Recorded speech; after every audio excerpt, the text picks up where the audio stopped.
안녕하세요, 탱크입니다. 오늘은 지난 시간에 이어서 자소서에 대해서 설명을 해드리도록 하겠습니다.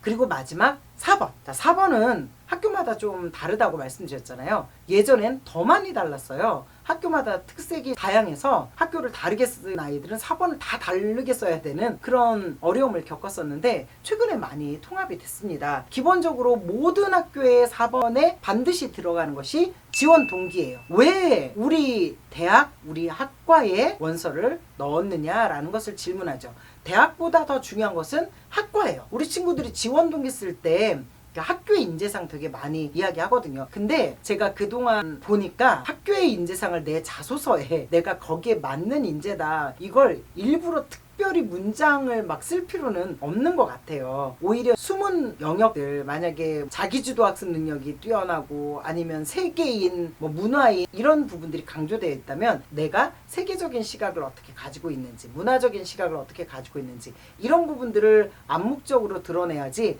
나는 이 학교의 세계인, 문화인에 걸맞는 인재상입니다, 이렇게 쓰는 것은 되게 지면 낭비다, 이런 말씀을 드리고 싶어요. 그렇게 직접적으로 쓰는 게 별로 의미가 없어요. 그것보다는 오히려 학과의 지원 동기가 훨씬 의미가 있다라는 말씀을 드리고 싶어요. 내가 이 학과에 왜 와야 하는지, 무엇을 준비해서 이 학과에 오려고 했는지, 이런 부분이 지원 동기에 드러나야 되고요. 그 다음에 많은 대학들이 진로 관련하여 목표를 두고 한 활동, 자, 이 부분은 당연히 2번에 있는 내용들도 오버랩이 되겠죠. 2번에는 자세하게 썼다면 4번은 내가 여러 개 활동한 것 중에 2번에 있는 활동들도 이렇게 들어가 줄 수 있는 부분이에요. 그래서 자세하게 쓰는 게 아니라 조금은 나열식이 될 수 있습니다. 아니면 어떤 열정으로 내가 이 학과에 지원하기 위해서 고등학교 생활을 했는지, 이 부분을 쓰는 거예요. 그게 노력과 준비죠. 대다수의 학교들이 이 부분을 쓰고 있다라고 보시면 돼요. 보통 4번은 두 가지 질문을 하거든요. 지원 동기와 노력과 준비,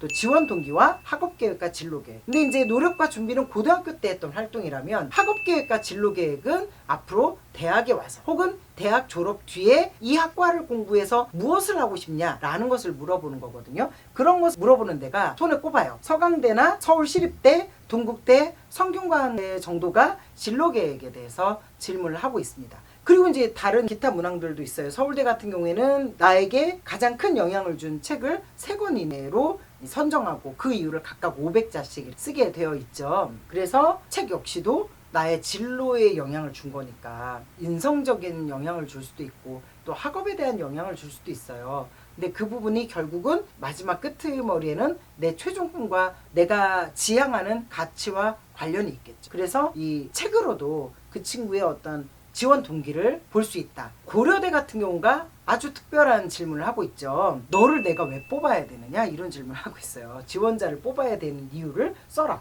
그랬더니 어떤 친구가 글쎄요, 이런 친구를 제가 이제 본 적이 있는데 자신의 어떤 자존감, 자기 효능감 이런 부분들이 들어갈 수 있는 거죠. 혹은 나 이렇게 열심히 노력했는데 학교에서 날 좀 뽑아주세요 라고 이야기할 수 있는 부분이 있어요. 그러니까 지원자를 선발해야 되는 이유가 앞에 말한 노력과 준비 혹은 진로 계획과 다른 게 아니에요. 사실 이 두 가지가 연결돼서 지원자를 뽑아야 되는 이유에 함께 들어간다라고 보시면 됩니다. 질문의 형태가 다르다고 해서 질문이 아주 다른 것은 아니다. 결국은 지원 동기를 묻는 것이고 내가 어떻게 노력했는지, 앞으로 무엇을 할 것인지, 이 3가지로 통합이 된다. 이렇게 보시고 자소서를 1번부터 4번까지 문항 작성을 하시면 됩니다.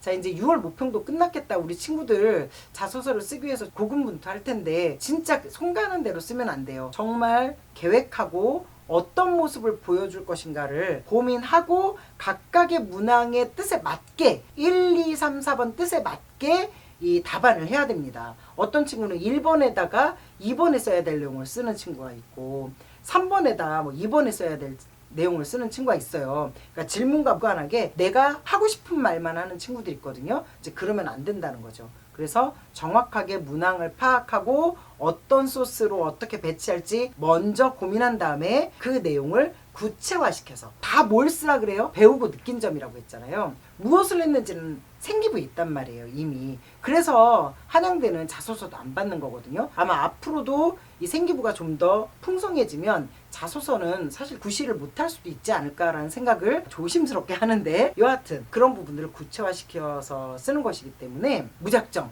나의 잘난 모습 혹은 내가 하고 싶은 말 이런 것들을 쓰면 안 되고 학교 생활부를 토대로 해서 소스를 정리하고 그것에 대해서 내가 배우고 느낀 점, 성장한 점을 써주셔야 한다. 그래서 가장 중요한 거, 내가 이 대학에 왜 지원하려고 하나. 근데 여러분들 지금 학교도 결정 안 돼 있으면 자소서 못 써요. 허무맹랑한 글을 쓰게 되거든요. 그래서 먼저 학교와 학과를 먼저 고민하시고 그 다음에 그 학과에 내가 지원할 수밖에 없는 지원 동기 고민하시고 그리고 여기에 대해서 내가 어떤 노력을 했는지를 생기부에서 찾아보시는 거죠. 그래서 4번이 어찌 보면 가장 중요하다. 그리고 대학에 들어와서 진로계획, 학업계획 쓰라 그랬더니 뭐 학업 공부에 충실하고 뭐 미팅도 하고 선후배 관계를 등록 이런 얘기 있으시면 안 됩니다. 그걸 묻는 게 아니거든요. 그래서 내가 진로와 관련해서 대학은 어떤 커리큘럼이 있는지도 살펴보시고 내가 정말 대학 가서 공부하고 싶은 영역이 무엇인지 정해놓으시고 그것과 관련된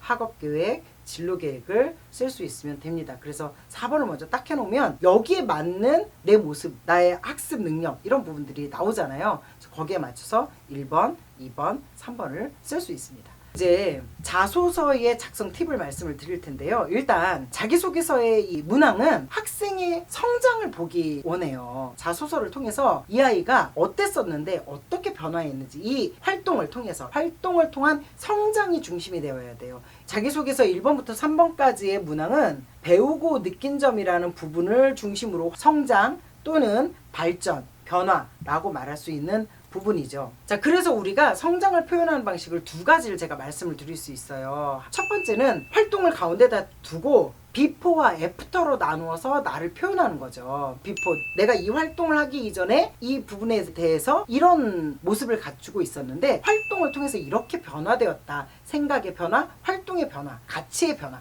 이런 부분들이 드러나도록 해주는 것이 비포, 애프터의 표현입니다. 이제 이게 단순히 등급의 변화만은 아니에요. 등급의 변화는 결과로 나오는 것이지 등급의 변화가 주인공이 되면 안 돼요. 그거는 생기부에 있잖아요. 그래서 등급의 변화가 나올 수 있게 내가 어떤 노력을 했는지 그 노력을 통해서 나는 어떤 학습의 즐거움을 알게 되었는지 이런 부분들로 이야기가 나올 수 있어야 되겠죠. 그리고 이제 연결의 법칙입니다. 하나의 활동을 통해서 다른 활동으로 발전된 것 이게 점프가 되는 거잖아요. 예를 들어서 책을 읽더라도 뒤에 보면 관련 도서가 있잖아요. 그 책에 관련 도서들을 이렇게 찾아서 읽어 나간단 말이에요. 그러니까 관련 있는 활동들이 연결 지어지는 것이 이 친구의 발전 가능성을 보는데 훨씬 더 좋은 판단 근거가 된다. 그래서 성장을 표현할 때 비포 앤 애프터 그리고 연결의 법칙 이 두 가지를 이 자소서 안에 녹여낼 수 있기를 바랍니다.